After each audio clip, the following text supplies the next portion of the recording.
တာယာအေးချမ်းတဲ့နေ့လေးဖြစ်ကြပါစေရှင်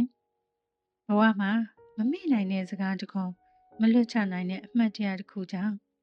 စိတ်တွေနာနေရတဲ့နေ့တွေရှိတတ်ပါတယ်။မေ့ပြဖို့မလိုပဲကိုယ်စိတ်ကိုပိုးပြီးပေါ်ပါစေတာကအဲ့ဓာတွေကိုခွင့်လွှတ်ဖို့ပါ။ဒီနေ့ပြပေးချင်တာကခွင့်လွှတ်လိုက်ပါဆိုတဲ့ခေါင်းစဉ်နဲ့စာပိုင်လေးပဲဖြစ်ပါတယ်။ခွင့်လွှတ်တယ်ဆိုတာကိုယ်ထောင်တကားကိုကိုဖွင့်လိုက်တာပါတဲ့ခွင့်မလွတ်နိုင်ခြင်းမုန်းတိနာကြီးနေခြင်းဆိုတဲ့ထောင်ကြီးကြနေရာကနေ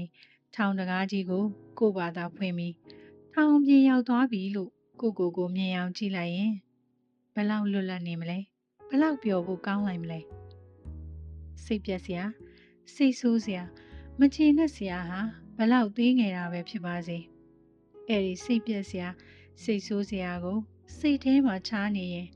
အဲ့ဒါကိုယ့်ရဲ့စိတ်အင်အားကိုတတိတိနဲ့စားပစ်တတ်ပါတယ်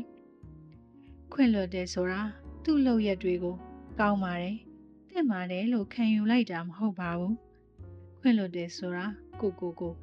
ကောင်းတဲ့လူတစ်ယောက်ပိုပျော်တဲ့လူတစ်ယောက်ဖြစ်ခွင့်ပြုလိုက်တာပါ။ကိုလည်းတတိပေးပါ။သူတို့ညံရင်သူတို့စိတ်သားကသူတို့နဲ့ပဲဆိုင်နေ။ငါနဲ့ဆိုင်နဲ့ငါစိတ်ထားပိုကောင်းဖို့ငါအသိဉာဏ်ရင့်ချက်ဖို့ငါဂရုစိုက်မယ်လို့ခွင့်လွှတ်လိုက်ပါခွင့်လွှတ်လိုက်တာအစစ်မြင့်တဲ့ပျော်ရွှင်မှုတစ်ခုပါခွင့်လွှတ်ခြင်းဆိုတာဘာမှမဖြစ်ခဲ့သလိုနေဖို့မဟုတ်ပါဘူးနာခဲ့တာမရှိဘူးလို့ကိုလိန်ပြောဖို့လည်းမဟုတ်ပါဘူးခွင့်လွှတ်ခြင်းဆိုတာကိုယ်စိတ်ကိုနာကျင်မှုတွေထဲမှာပိတ်မိမနေအောင်လွတ်ချတတ်ခြင်းပါတချို့အရာတွေကအချိန်ကြာလာလဲမမေ့နိုင်ပါဘူးဒါပေမဲ့အဲ့ဒီအရာတွေကိုနေတိုင်းချမ်းသာရမလားဆိုတာကကိုယ့်ရဲ့ရွေးချယ်မှုပါခွင့်လွှတ်ခြင်းကိုရွေးချယ်လိုက်တဲ့အခါတခြားသူအတွက်မဟုတ်ပဲကိုယ့်အတွက်ဖြစ်ပါတယ်ကိုယ့်စိတ်ကိုအေးချမ်းမှုကိုကူညီပေးတာပါခွင့်လွှတ်ဖို့အချိန်ယူလို့ရပါတယ်အမြန်မလိုပါဘူး